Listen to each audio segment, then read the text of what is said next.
মাননীয় প্রধানমন্ত্রী, আপনি শুধুমাত্র প্রধানমন্ত্রী জুলাইয়ের কারণে, আপনি শুধুমাত্র প্রধানমন্ত্রী আমার 24-এর 1400 শহীদের কারণে, আপনি শুধুমাত্র প্রধানমন্ত্রী আমার 26,000 আহত ভাই বোনের কারণে, আপনি শুধুমাত্র প্রধানমন্ত্রী আমার 650 চোখ হারানো অন্ধ ভাই বোনের জন্য, 72-এর সংবিধানের জন্য না।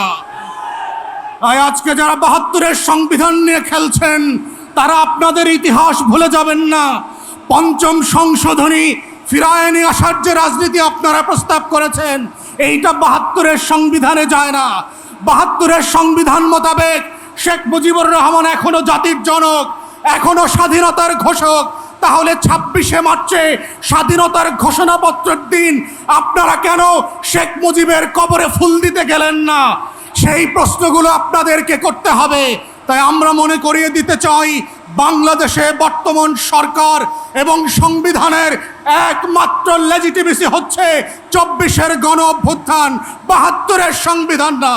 তাই এই গণ অভ্যুত্থানকে যদি আগামী দিনের রাজনীতি বাংলাদেশ রাষ্ট্র বিনির্মাণের রক্ষা কবচ করতে হয়, সেটা শুধুমাত্র জুলাই সনদ অক্ষরে অক্ষরে বাস্তবায়নের মাধ্যমে, গণভোটের গণরায় বাস্তবায়নের মাধ্যমেই সম্ভব।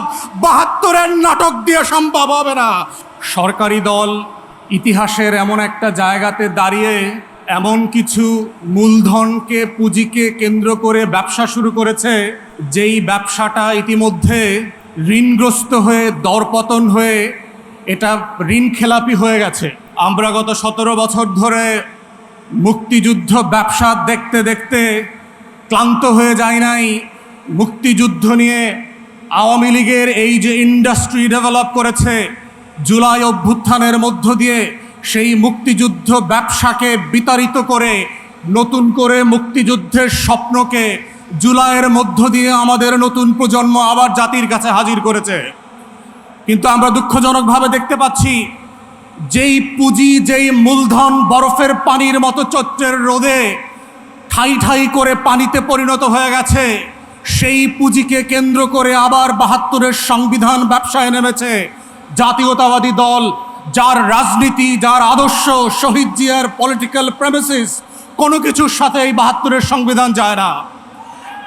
এবং যায় না বলে দেখেন আপনারা কিভাবে আগুন নিয়ে খেলছেন। মান্যবর সাবেক প্রধানমন্ত্রী, বিতাড়িত প্রধানমন্ত্রী, উনি অন রেকর্ড ভিডিওতে বলেছেন যে উনি পদত্যাগ করেন নাই। ওনার এমপ্লয়ি চুপ্পু, সে বলেছে তিনি কোনো পদত্যাগপত্র পান নাই। তাহলে 72-এর সংবিধান মোতাবেক, 24-এর ডামি নির্বাচন মোতাবেক যেই প্রধানমন্ত্রী পদত্যাগ করেন নাই আর যার কাছে পদত্যাগপত্র দেওয়া হয়েছিল তিনি পান নাই, তিনি এখনো 72-এর সংবিধান মোতাবেক বাংলাদেশের প্রধানমন্ত্রী। তাহলে আজকে যারা 72-এর সংবিধান নিয়ে খেলছেন, আপনাদেরকে জিজ্ঞেস করতে হবে নিজেদেরকে, বাংলাদেশে কি আজকে 2টো সংসদ আছে? বাংলাদেশে কি আজকে 2জন প্রধানমন্ত্রী আছে?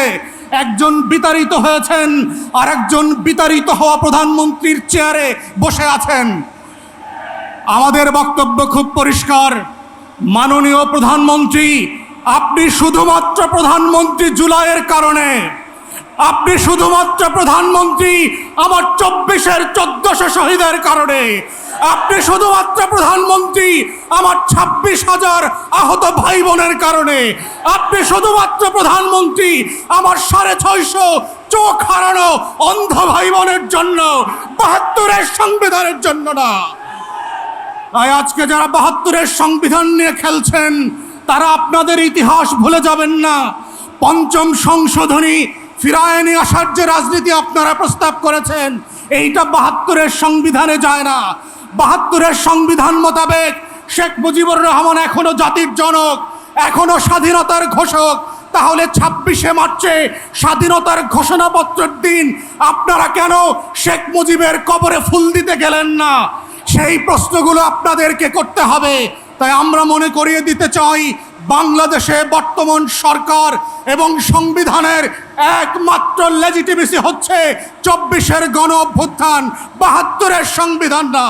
তাই এই গণ অভ্যুত্থানকে যদি আগামী দিনের রাজনীতি বাংলাদেশ রাষ্ট্র বিনির্মাণের রক্ষা কবচ করতে হয়, সেটা শুধুমাত্র জুলাই সনদ অক্ষরে অক্ষরে বাস্তবায়নের মাধ্যমে, গণভোটের গণরায় বাস্তবায়নের মাধ্যমেই সম্ভব। ৭২-এর নাটক দিয়ে সম্ভব হবে না।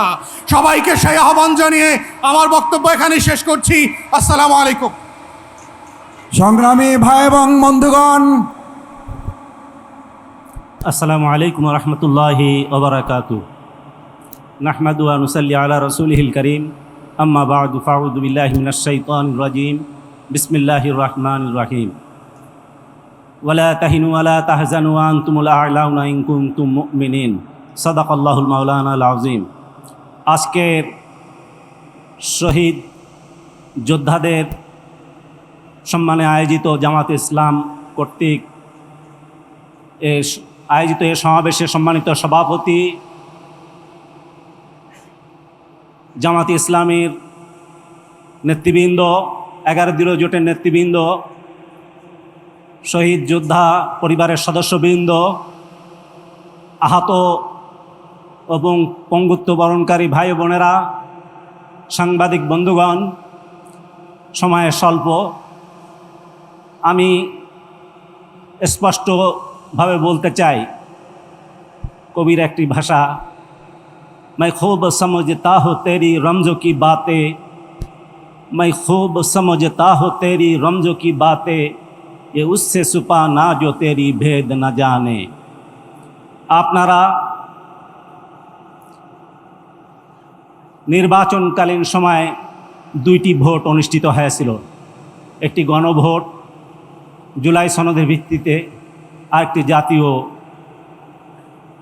নির্বাচনের ভোট। আপনারা ইতিপূর্বে বলেছিলেন তারা গণভোটের পক্ষে। জনাব বর্তমান প্রধানমন্ত্রী তিনি সমর্থন দিয়েছিলেন, ভোট দিতে বলেছিলেন, কিন্তু আজকে তারা ক্ষমতায় যেন তেনভাবে ক্ষমতায় অধিষ্ঠিত হয়ে তারা বেমালুম ভুলে গেছেন। অথচ তারা এই শহীদদের রক্তের উপর দাঁড়িয়ে আজকে তারা ক্ষমতায় অধিষ্ঠিত হয়েছে, কিন্তু তাদের দাবিকে উপেক্ষা করে এবং সংস্কার কার্যক্রমকে তারা কিছু কিছু বিষয়ে নোট অফ ডিসেন্ট দিয়ে থাকলেও অধিকাংশ বিষয়ে তারা একমত হয়েছিল। কিন্তু আজকে তারা শুধু নিজেদের স্বার্থে যেগুলো সেগুলো ছাড়া অন্যগুলোকে তারা বেমালুম ভুলে যেয়ে তারা আবার ওই পথেই হাঁটছে বিগত সরকার যে পথে হেঁটেছিল। তারা আবার স্বৈরাচার হতে চলেছে।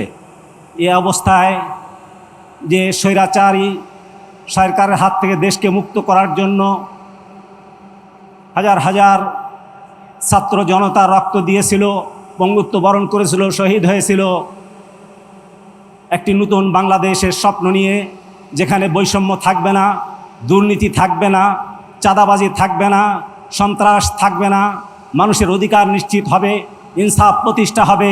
কিন্তু আজকে বেমালুম সব কিছু ভুলে গিয়ে আজকে আবার তারা সেই পথেই হাঁটছে যে পথ বিগত সরকার হেঁটেছিল।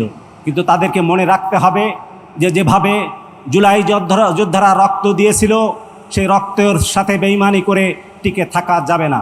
প্রয়োজনে এই জুলাই যোদ্ধাদের পরিবারকে নিয়ে এবং 70% লোক যে এর পক্ষে ভোট দিয়েছিল, গণভোটে পক্ষে রায় দিয়েছিল, তাদেরকে সাথে নিয়ে 11 দলীয় জোট ডক্টর শফিকুর রহমান নেতৃত্বে আবার গণ আন্দোলন গড়ে উঠবে, যার স্ফুলিঙ্গে আপনারা আর দাঁড়াতে পারবেন না, আপনারা পালাতে পারবেন না। প্রয়োজনে এদেশে আবার যুদ্ধ হবে, আবার যুদ্ধ হবে। দেশকে মুক্ত করতে হবে, সন্ত্রাস থেকে মুক্ত করতে হবে, দেশের অধিকার নিশ্চিত করার লক্ষ্যে আমরা প্রয়োজনে আবার যুদ্ধ করব, রক্ত দিব, তবুও কোনো ফ্যাসিস্টকে পুনঃপ্রতিষ্ঠা করতে দিব না, দিব না, দিব না। আল্লাহ হাফেজ। বাংলাদেশ জিন্দাবাদ। সংগ্রামী ভাই এবং বন্ধুগণ,